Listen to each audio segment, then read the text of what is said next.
जय हिंद दोस्तों, स्वागत है आपके अपने यूट्यूब चैनल वंश स्टडी पर। और आइए बात करते हैं आज एक नए टॉपिक प्रकाश के बारे में। प्रकाश के सभी प्रश्न जो महत्वपूर्ण हैं, जो एग्जाम में पूछे जाते हैं अक्सर, उनको मैंने इसमें शामिल किया है। और सभी टॉपिकों को जो बेसिक एग्जाम में आते हैं, कॉन्स्टेबल एग्जाम के जितने भी कॉन्स्टेबल एग्जाम हो, यूपी पुलिस हो, अग्निवीर हो, सभी को इसमें सम्मिलित किया है। जिसको जितना ज़रूरत है आप उतना कंट्रोल करके आप वीडियो को देख सकते हैं। और आइए शुरू करते हैं। पहला ही प्रश्न है, बहुत ही मोस्ट है।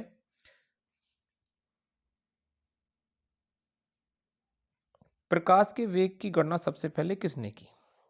प्रकाश के वेग की गणना सबसे पहले किसने की थी? तो आपको आंसर बताना है इसमें सही से। ऑप्शन ए है न्यूटन, बी है ऑल रोमर, सी है हाइगेंस और डी है मैक्सवेल। तो सही इसका आंसर होगा ऑल रोमन। ऑल रोमर ने प्रकाश के वेग की गणना की थी सबसे पहले। और इन्होंने किस पे सर्च किया था ये भी ध्यान रखना है। बृहस्पति के उपग्रह गैनीमीड, बृहस्पति के उपग्रह गैनीमीड पर सर्च किया था। ठीक है, ये बृहस्पति का उपग्रह था। ठीक है जी, इतना क्लियर सबको। अब एक एक करके चार ऑप्शनों के बारे में हम बात करेंगे। न्यूटन ने, अगर यहां बात करें, न्यूटन ने प्रकाश का कड़ी का सिद्धांत दिया। प्रकाश का कड़ी का सिद्धांत, ठीक है, न्यूटन ने प्रकाश का कड़ी का सिद्धांत दिया। हाइगेंस ने प्रकाश का तरंग सिद्धांत दिया था, तरंग सिद्धांत प्रस्तुत किया। और मैक्सवेल ने प्रकाश का विद्युत चुंबकीय तरंग सिद्धांत, विद्युत चुंबकीय तरंग सिद्धांत, सुन लीजिए, विद्युत चुंबकीय तरंग सिद्धांत। ठीक है, तो न्यूटन के कड़ी का सिद्धांत और हाइगेंस के तरंग सिद्धांत ने यह सिद्ध कर दिया कि प्रकाश की प्रकृति दोहरी प्रकृति होती है। प्रकाश दोहरी प्रकृति का होता है, यानी कि कण और तरंग दोनों के रूप में संचरण कर सकता है। ठीक है, न्यूटन और हाइगेंस, यानी न्यूटन ने कड़ी का सिद्धांत दिया, जिसमें आपने कड़ी का सिद्धांत में उन्होंने ये प्रस्तुत किया था कि घर के कमरे में जब सूर्य की रोशनी आती है तो उसमें कण दिखाई देते हैं, धूल के छोटे छोटे। तो उन्होंने प्रकाश का कड़ी का सिद्धांत प्रूव किया। हाइगेंस ने कहा नहीं, कण के रूप में नहीं काम करता, ये तरंग के रूप में काम करता है।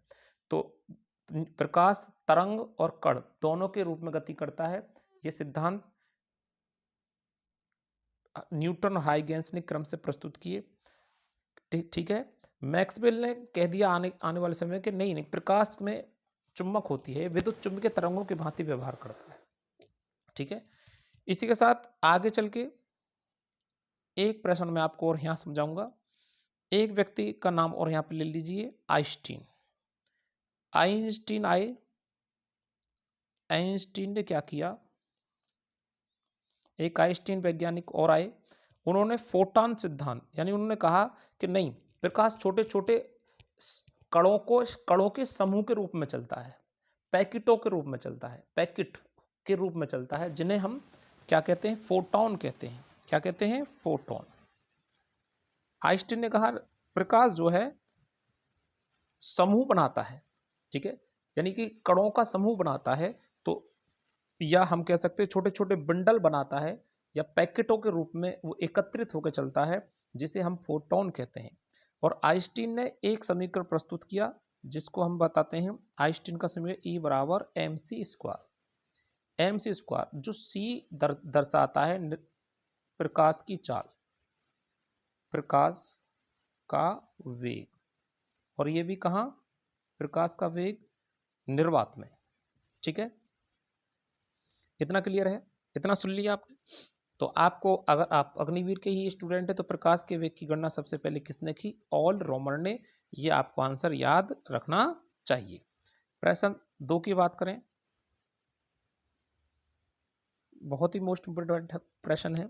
ज्योति फ्लक्स या रोशनी का मात्रक क्या है? तो 4 ऑप्शन है, कमेंट बॉक्स में इसका आंसर भेजें। ए ल्यूमेन, बी लक्स और सी फोटोन है और डी कैंडेला है। तो इसमें से सही आंसर का जवाब दें। तो आपको मैं बता देता हूं, ल्यूमेन, ल्यूमेन इसका सही आंसर है। लक्स क्या है? लक्स प्रतिदीप्ति घनत्व का मात्रक है। प्रति प्रति प्रदीप्ति दीप्ति घनत्व का मात्रक है, प्रकाश के प्रदीप्ति घनत्व। ठीक है, जो चमकीला प्रकाश होता है उसकी बात चल रही है, जहां चमकीली सतह होती है। ठीक है, फोटॉन क्या है? फोटॉन किसका मात्रक है? प्रकाश की तीव्रता का, प्रकाश की तीव्रता, प्रकाश की तीव्रता का जो मात्रक है वो फोटॉन है। कैंडला क्या है? कैंडला, कैंडला ज्योति तीव्रता का, ज्योति तीव्रता का मात्रक है, ये ध्यान रखना है। वैसे मैं आपको बात करूं कैंडला और ल्यूमेन, ठीक है, इनमें संबंध होता है, इनमें से एक ही ऑप्शन में आपको मिलेगा। तो यहाँ पर अगर ज्योति फ्लक्स या रोशनी का मात्रक आपसे पूछा जाता है तो ल्यूमेन कर दीजिए, कोई दिक्कत नहीं है यहाँ पर। और लक्स का मात्रक, लक्स किसका मात्रक है? प्रतिदीप्ति घनत्व का। फोटॉन किसका मात्रक है? प्रकाश की तीव्रता का। और कैंडला किसका मात्रक है? ज्योति तीव्रता का। ठीक है, नेक्स्ट प्रश्न की बात करते हैं। कितने एंगस्ट्रॉम परिसर के बीच मनुष्य व सभी वस्तुओं को देख पाता है? ये क्वेश्चन है आपका। यानी कि वस्तु को देखने के लिए जो तरंग दैर्ध्य होती है, तरंग दैर्ध्य, वो कितने परिसर में होना चाहिए? जो तरंग दैर्ध्य है जिससे हमें वस्तु दिखाई देती है वो कितने परिसर के बीच होना चाहिए? तो वो 4000 एंगस्ट्रॉम से 7800 एंगस्ट्रॉम के बीच होना चाहिए। अगर 4000 से हम नीचे चले जाते हैं तो वस्तु हमें धुंधली दिखाई देगी, और 7800 से ऊपर चले जाते हैं, एंगस्ट तरंग दैर्ध्य 7800 से ऊपर जाती है तो वस्तु में चमक उत्पन्न हो जाएगी, और वस्तु में चमक उत्पन्न होने के कारण उसमें हमें वो वस्तु दिखाई नहीं देगी। तो सही प्रतिबिंब देखने के लिए 4000 से 7800 के बीच तरंग दैर्ध्य परिसर होना चाहिए। किसका? प्रकाश का, जो मनुष्य वस्तु ठीक से देख पाए। तो इसका सही ऑप्शन ए ठीक है। नेक्स्ट प्रश्न है, प्रकाश का तरंग सिद्धांत किसने प्रस्तुत किया? देखो अभी ये क्वेश्चन आया है। प्रकाश का तरंग सिद्धांत फिर से मैं बता देता हूं, हाइगेंस ने प्रस्तुत किया था, न्यूटन ने कड़ी का सिद्धांत प्रस्तुत किया था, मैक्सवेल ने विद्युत चुंबकीय सिद्धांत प्रस्तुत किया था, आइंस्टीन ने फोटॉन सिद्धांत, इन्होंने बताया था प्रकाश छोटे छोटे बंडलों के रूप में चलता है जिन्हें फोटॉन कहते हैं। क्या कहते हैं? फोटॉन। क्लियर है? तो हम ये कह सकते हैं फोटॉन सिद्धांत किसने प्रस्तुत किया? एक लाइन में, फोटॉन सिद्धांत किसने प्रस्तुत किया? तो आइंस्टीन ने प्रस्तुत किया था।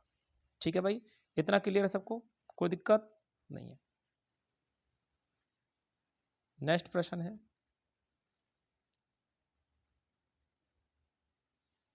प्रकाश तरंग किस प्रकार की तरंग है?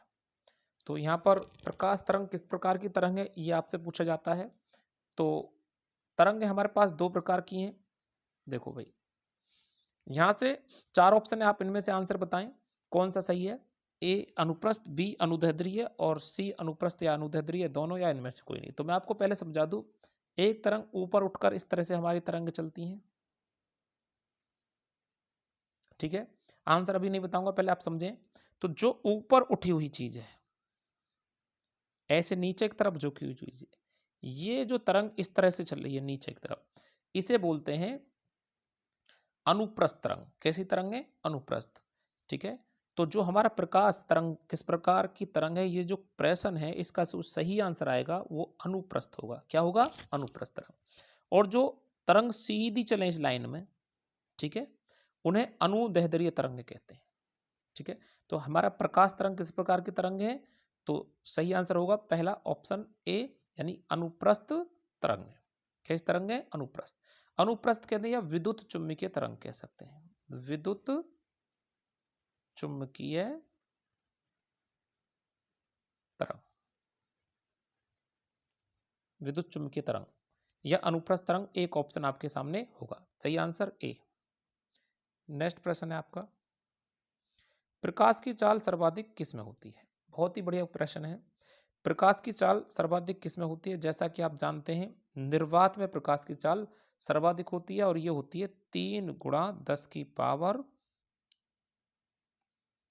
3 मीटर प्रति सेकंड।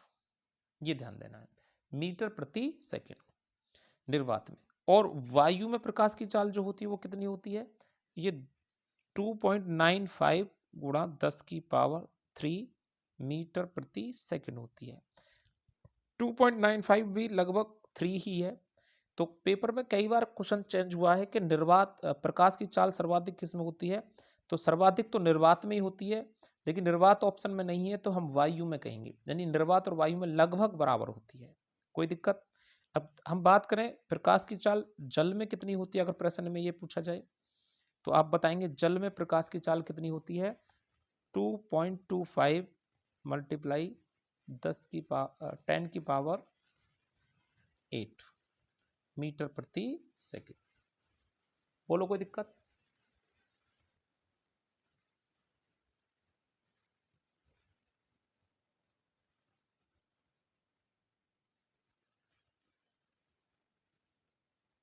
नहीं है? कोई समस्या नहीं है। इस्पात में कितनी होती है प्रकाश की चाल? इस्पात में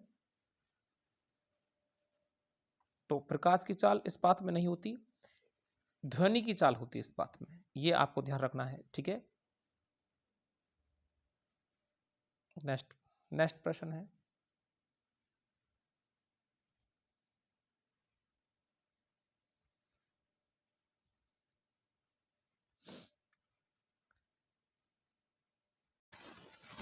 ध्यान दें, थोड़ा एक मिस्टेक हुआ, आप पीछे की तरफ दोबारा चलें।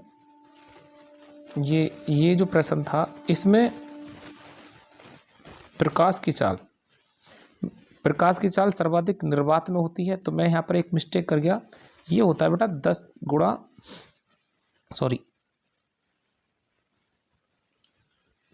3 गुणा 10 की पावर 8 मीटर प्रति सेकंड, जिससे कि इसमें मैं बता गया था 10 की पावर 3 बता गया था, ये मिस्टेक हुआ। इसे आप देख लेंगे, सही कर लेंगे।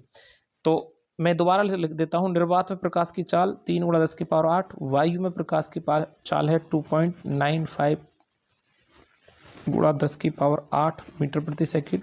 सभी में पावर में 8 है। जल में कितनी है? जल में कितना लिखवाया था? 2.25 गुणा 10 की पावर 8 मीटर प्रति सेकंड। जो मिस्टेक हुआ था वो पावर में हुआ था, अब मैंने यहाँ पर 3 लिख दिया था। इसे थोड़ा आप देख लेंगे एक बार और करेक्शन कर लेंगे। प्रश्न 7 की तरफ बढ़ते हैं।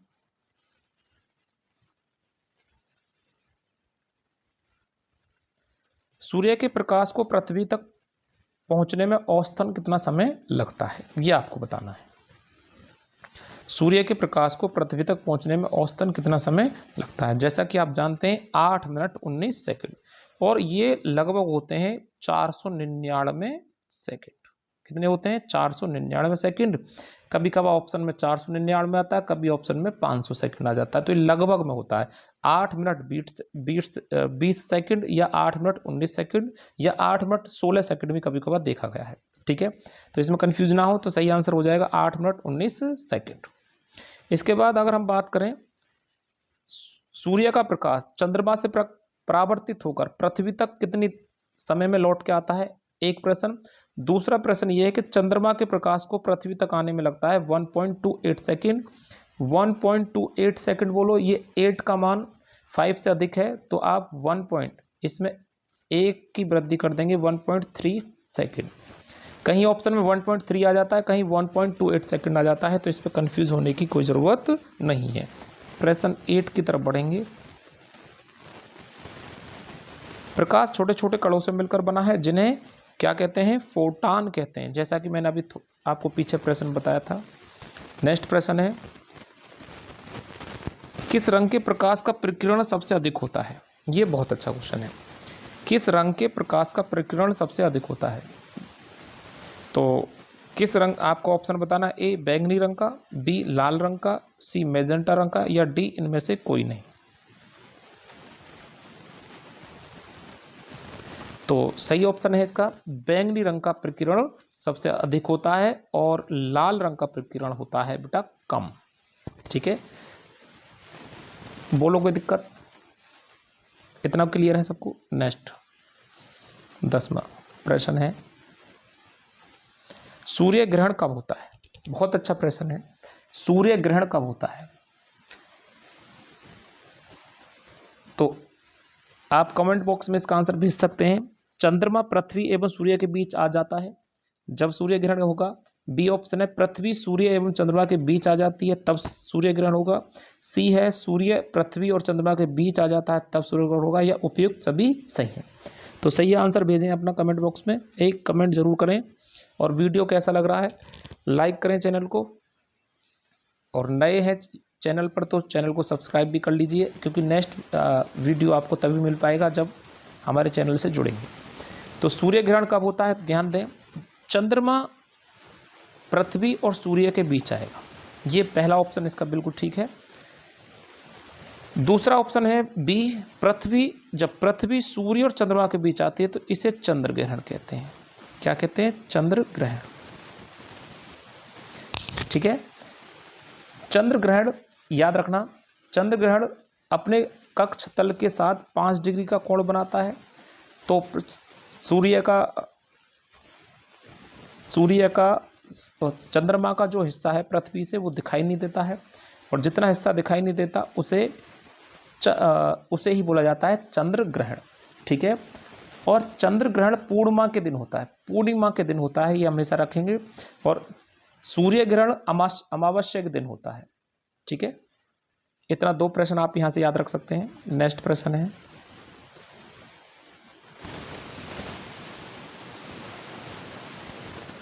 जब प्रकाश किसी अवरोध से टकराकर मुड़ता है, ठीक है, जब प्रकाश किसी अवरोध से टकराकर मुड़ता है तो उसे कहा जाता है, क्या कहते हैं बेटा? ये बहुत मोस्ट इंपोर्टेंट क्वेश्चन है। ए, प्रकाश का विवर्तन। ठीक है, ए, प्रकाश का विवर्तन। बी ऑप्शन है प्रकाश का अपवर्तन। ठीक है, सी ऑप्शन है प्रकाश का पूर्णांतरिक परावर्तन, और डी ऑप्शन है प्रकाश का व्यतिकरण। हम इन चारों ही चीजों को बारीकी से अध्ययन करेंगे एक एक टॉपिक पर। ठीक है, तो इसमें बात करेंगे सिर्फ प्रकाश का विवर्तन, यानी कि ये क्या कहलाता है? जब प्रकाश किसी अवरोध से टकराकर मुड़ जाए उसे क्या कहते हैं? प्रकाश का विवर्तन। सीधी बात यह है, सही ऑप्शन ए हो जाएगा इसका। छाया का बनना, छाया का बनना प्रकाश की किस घटना का उदाहरण है? प्रकाश की विवर्तन घटना का उदाहरण है। ठीक है, तो थोड़ा सा विवर्तन पर के बारे में मैं 2 से 3 प्रश्न बताना चाहता हूं आपको, आप सुन लीजिए एक एक करके। छाया का बनना हो गया, ठीक है, प्रकाश का विवर्तन। तो प्रकाश के विवर्तन को खोजा किसने था? तो ग्रे माल्डी ने खोजा था, ग्रे माल्डी ने। ये अभी आपको याद रखना है, बहुत मोस्ट इंपोर्टेंट क्वेश्चन है। यानी प्रकाश किसी अवरोध के माध्यम से टकराकर साइड में हटके चले और तो एक परछाई बनेगी, और उस परछाई या प्रकाश के विवर्तन को सबसे पहले किसने खोजा था? तो आप बता देंगे सही आंसर ग्रे माल्डी ने खोजा था। ठीक है जी, कोई दिक्कत इतना किसी को नहीं है। इसके बाद हम बात करें नेक्स्ट प्रश्न की, इससे जुड़ा हुआ एक और कुछ प्रश्न लीजिए, मैं थोड़ा इसको हटा देते हैं, दोबारा से लेंगे। प्रकाश के विवर्तन का एक एग्जाम्पल और सुन लीजिए।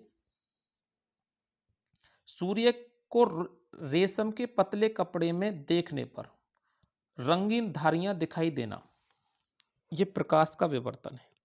यानी कि आप किसी रंगीन चुन्नी को ओढ़कर प्रकाश की तरफ, सूर्य की तरफ देखें मैदान अपने आंगन में बैठकर, तो उसका रंगीन जो दिखाई देना, उसमें मोटी पट्टियां दिखाई देंगी आपको। जो पट्टियां दिखाई देती हैं वो रंगीन होंगी, उन रंगीन पट्टियों का दिखाई देना ही प्रकाश का विवर्तन है। बोलो कोई दिक्कत हो तो? अगर हम दूर कहीं सिक्का रख दें, ठीक है, दूर स्थित कोई सिक्का रख दें और उसे प्रकाश के, सूर्य के प्रकाश में देखें, तो उसमें बीच में एक धब्बा दिखाई देगा।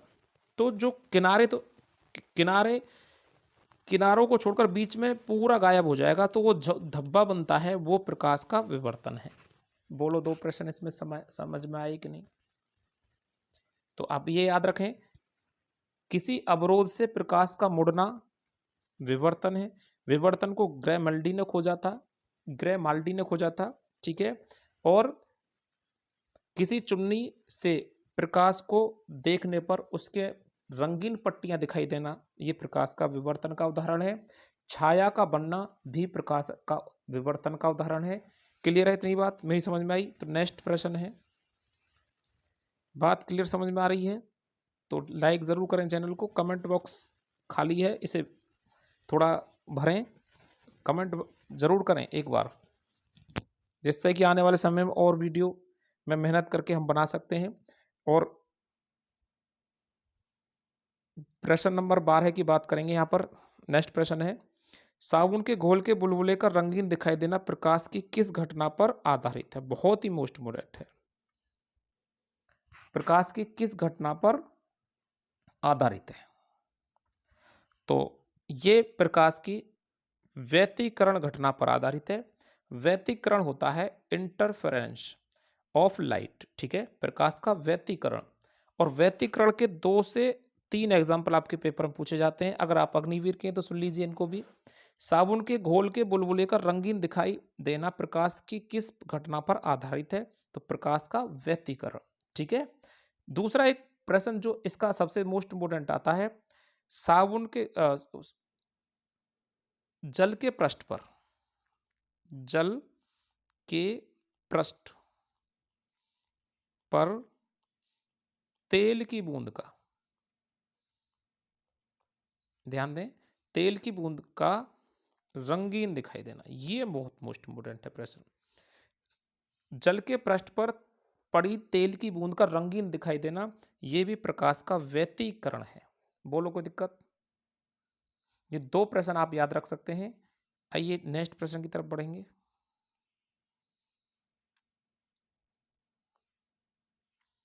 आकाश में तारे का टिमटिमाते हुए प्रतीत होना प्रकाश की किस घटना का प्रतीक है? ये भी बहुत मोस्ट इंपोर्टेंट क्वेश्चन है, इसे भी आप बताएं। आकाश में तारे का टिमटिमाते हुए प्रतीत होना प्रकाश की किस घटना का प्रतीक है?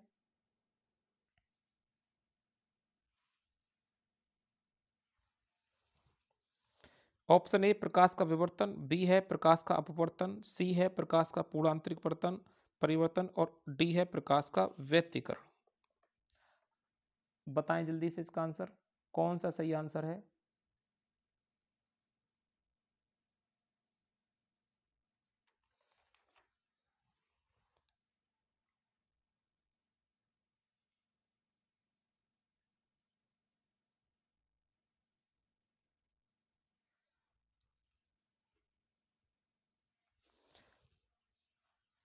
कमेंट बॉक्स में भेजें, मैं इंतजार कर रहा हूं आपके उत्तर का। 13वां प्रश्न है आपका, आकाश में तारे का टिमटिमाते हुए प्रतीत होना प्रकाश की किस घटना पर आधारित है? ये जल्दी से कमेंट बॉक्स में आंसर भेजें अपना।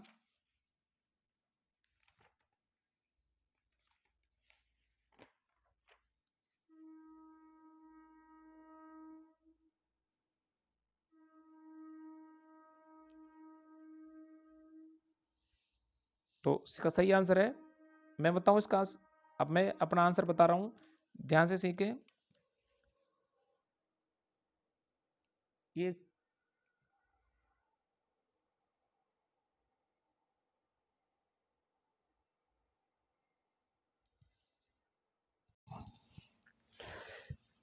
तो प्रकाश सही ऑप्शन है इसका, प्रकाश का अपवर्तन।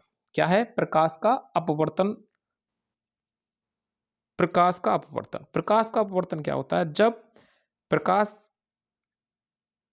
अपने पथ पर गमन करता है तो वो सीधा ना जाकर इस तरह से 45 डिग्री पर या उससे कम 30 डिग्री पर अपने पथ से विचलित हो जाए, ठीक है, ऐसे करके तिरछा, तो उसे कहते हैं, उसे ही घटना को बोलते हैं अपवर्तन। क्या कहते हैं? अपवर्तन।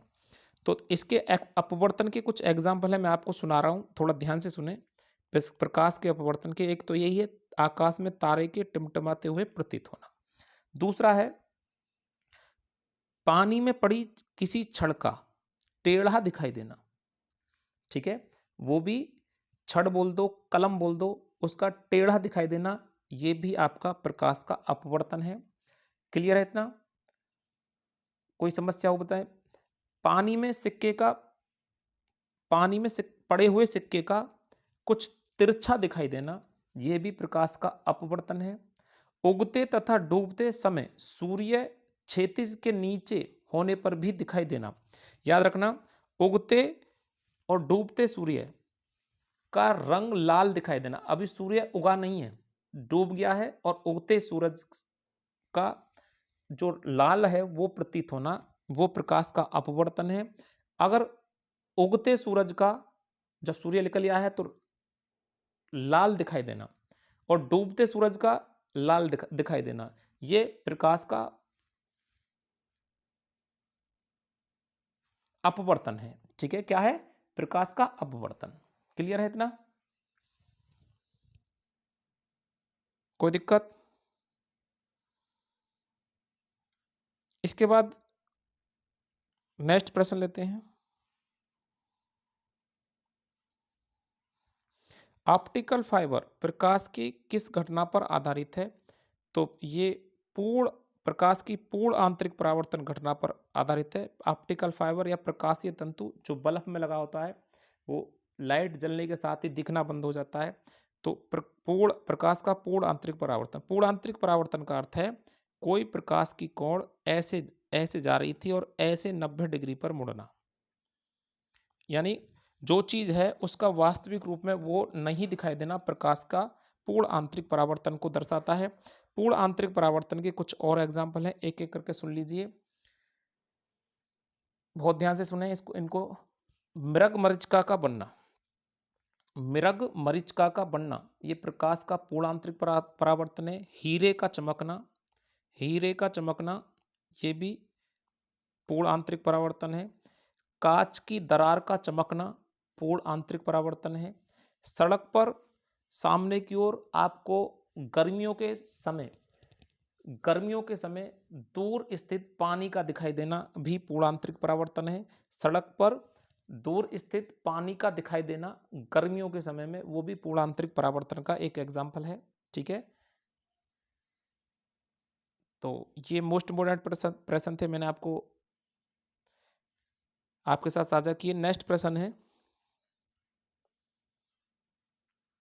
श्वेत प्रकाश किरणों का अपने अवयवों अवयवी रंगों की प्रकाश किरणों में विभाजित होना क्या कहलाता है?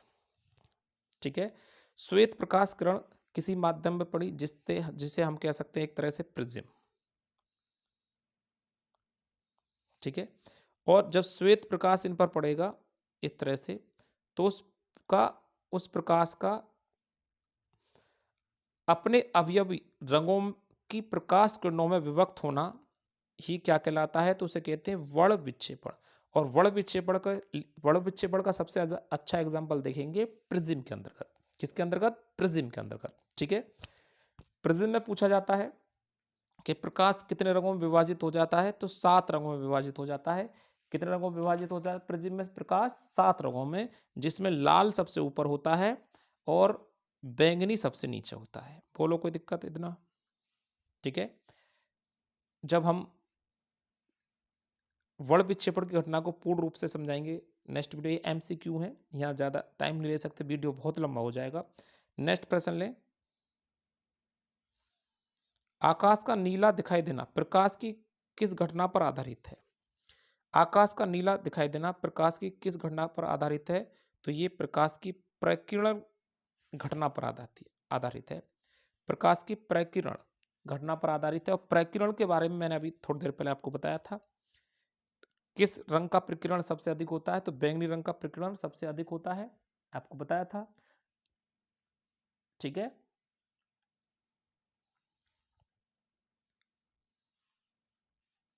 नेक्स्ट प्रश्न है, प्राथमिक इंद्रधनुष में कौन सा रंग बाहर की तरफ होता है? ये बहुत मोस्ट इम्पोर्टेंट है। प्राथमिक इंद्रधनुष में कौन सा रंग बाहर की तरफ होता है? ठीक है, तो बैंगनी रंग बाहर की तरफ होता है और लाल रंग अंदर की तरफ होता है, ये ध्यान रखेंगे। ठीक है,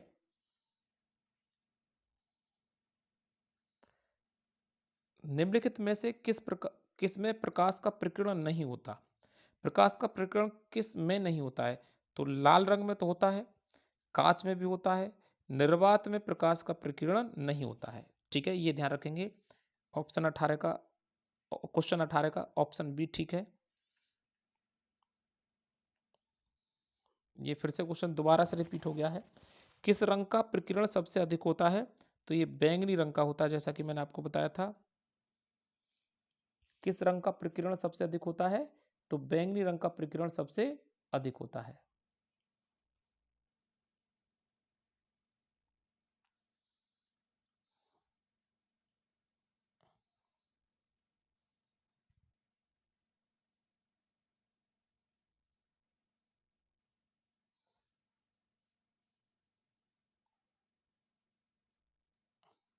नेक्स्ट प्रश्न है, प्रकाश के प्रतिबिंब का प्रभाव रेटिना पर कितने समय तक रहता है?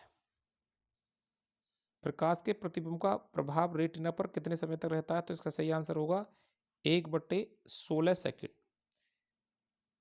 ये 1/10 से लेकर 1/16 तक कोई भी ऑप्शन आपके सामने आ सकता है। तो 1/10 भी ठीक है, 1/12 भी आता है, वो भी ठीक है, लेकिन इसमें ऑप्शन में 1/16 दिया है, तो सही आंसर 1/16 सेकंड तक रहा। ठीक है, यहाँ पर मैं थोड़ा एक प्रश्न गलत बता के चला हूँ, उसको थोड़ा दोबारा से देख लीजिए। यहाँ पर किस रंग का प्रकीर्णन सबसे अधिक होता है? ठीक है, तो ये यहाँ पर नीला रंग का प्रकीर्णन सबसे अधिक होता है और लाल रंग का कम होता है। ये थोड़ा ध्यान देना, ये मैं मिस्टर उल्टा बता गया, तो इसको सही कर लेंगे। और वीडियो कैसा लगा आप कमेंट बॉक्स में भेजें, और मिलते हैं नेक्स्ट वीडियो में। जब तक के लिए जय हिंद।